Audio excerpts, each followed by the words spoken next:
यूसुफ की कहानी। नमस्ते प्यारे दोस्तों, आज हम एक बहुत ही प्यारे और नेक दिल लड़के की कहानी सुनेंगे जिसका नाम था यूसुफ। यूसुफ अपने पिता याकूब के सभी बेटों में से सबसे लाडला था।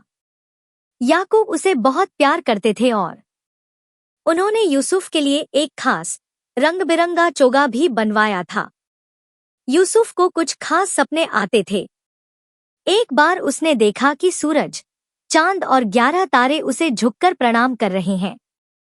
फिर उसने एक और सपना देखा कि खेतों में अनाज के गट्ठे भी उसे प्रणाम कर रहे हैं। जब उसने ये सपने अपने भाइयों को बताए तो वे बहुत जलने लगे। उन्हें लगा कि यूसुफ राजा बनना चाहता है।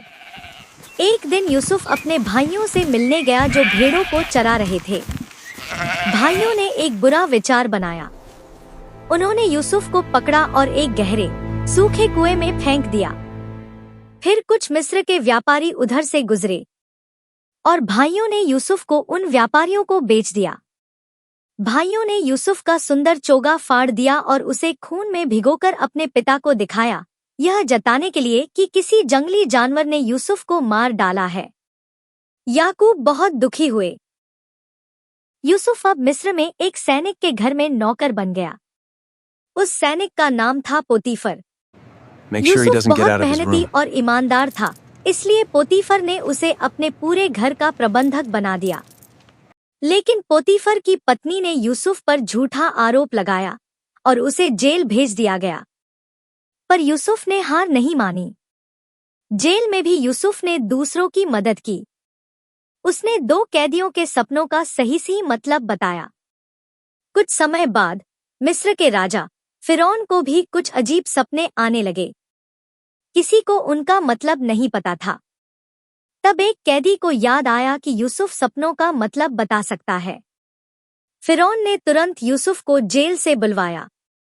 यूसुफ ने फिरौन के सपनों का मतलब बताया।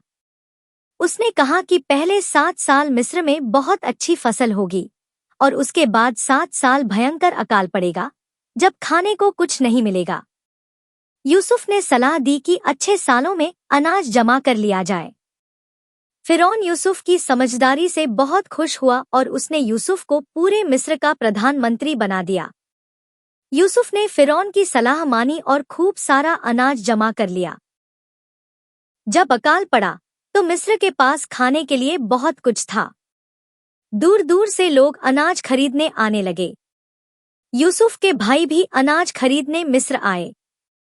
जब वे यूसुफ के सामने आए तो वे उसे पहचान नहीं पाए, लेकिन वे उसके सामने झुक गए, ठीक वैसे ही जैसे यूसुफ ने अपने सपनों में देखा था। यूसुफ ने अपने भाइयों को कई बार परखा, यह देखने के लिए कि क्या वे बदल गए हैं। आखिर में यूसुफ ने खुद को अपने भाइयों के सामने प्रकट किया। वे सब बहुत हैरान हुए और डर गए। पर यूसुफ ने कहा, डरो मत। यह परमेश्वर की योजना थी ताकि मैं तुम्हारी मदद कर सकूं। उसने अपने भाइयों को गले लगाया और उन्हें अपने पिता याकूब को मिस्र लाने के लिए कहा। याकूब अपने पूरे परिवार के साथ मिस्र आ गए। यूसुफ अपने पिता से मिलकर बहुत खुश हुआ। पूरा परिवार मिस्र में खुशी खुशी रहने लगा। यूसुफ ने न सिर्फ अपने परिवार को बचाया बल्कि पूरे मिस्र को भी अकाल से बचाया। यूसुफ ने अकाल से सबको बचाया। उसने उन्हें माफ कर दिया और अपने परिवार को फिर से मिलाया। देखा दोस्तों, यूसुफ की कहानी सिखाती है कि ईमानदारी, धैर्य और क्षमा से हम हर मुश्किल पार कर सकते हैं। परमेश्वर हमेशा हमारे साथ होते हैं, चाहे कितनी भी मुश्किल आए। अगली बार मिलेंगे एक और रोमांचक कहानी के साथ। तब तक के लिए बाय बाय।